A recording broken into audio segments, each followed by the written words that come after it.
কো জাগতি, কে জেগে আছো? এই বলে জ্যোৎস্না আলোকিত রাত্রে সাদা পেঁচার পিঠে চেপে আকাশে উড়ে বেড়াচ্ছেন স্বয়ং মা লক্ষ্মী। আর যে গৃহস্থ বাড়ির খোলা দরজার ফাঁক দিয়ে আসা আলো জানান দিচ্ছে তাদের নিশি জাগরণের কথা, সেই বাড়িতে ঢুকে মা লক্ষ্মী প্রদান করছেন সুখ ও সমৃদ্ধি। এই হলো কোজাগরী লক্ষ্মী পুজো। আলপনায় কে ধানের ছড়া, পরিপূর্ণ ঘট আর নানা উপচারে ভক্তিবরে দেবীর আরাধনা শেষে রাত জাগা। ইতিহাস বলে দ্বাদশ শতাব্দী থেকে মূলত গ্রাম বাংলার কৃষিভিত্তিক সমাজে শুরু হয়েছিল এই পুজো। কে এই দেবী লক্ষ্মী? পুরাণ মতে কোথাও তিনি মা দুর্গার কন্যা, কোথাও গণেশ পত্নী, কোথাও তিনি আবার দেবসেনা রূপে জন্ম নিয়ে কার্তিকের স্ত্রী। তাকেই আবার দেখি বিষ্ণু পত্নী হয়ে তার পদসেবায় রত।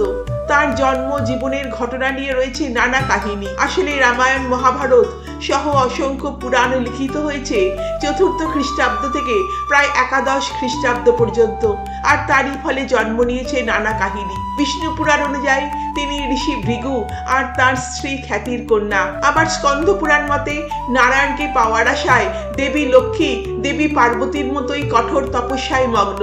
তিনি দুর্বাসা মুনির অভিশাপে স্বর্গচ্যুত হয়ে প্রবেশ করেছিলেন পাতালে। আবার তিনি সমুদ্র মন্থনের সময় উত্থিত হয়েছিলেন সমুদ্র থেকে।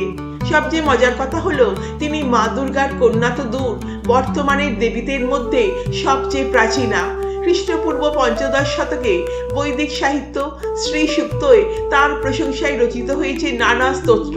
যদিও সেই সময় কোনো মূর্তিই ছিল না তার। বৈদিক যুগের সেই অবয়বহীন স্ত্রী আজকের দেবী লক্ষ্মী। খ্রিস্টপূর্ব 2য় শতকের বৌদ্ধ স্তূপে প্রথম প্রকাশিত হলো তাঁর দেবী রূপ, পদ্মাসনা ও দুপাশে 2 হাতি সমেত গজলক্ষ্মী। তিনি আবার সিংহ বাহিনী রূপে প্রকাশিতা গুপ্ত রাজাদের আমলের মুদ্রায়।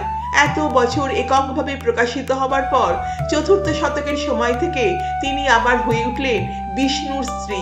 শুরু হলো যুগল মূর্তিতে আবির্ভাব। লক্ষ্মী মূর্তির সন্ধান মিলেছে সুদূর কম্বোডিয়া আর ভিয়েতনামেও।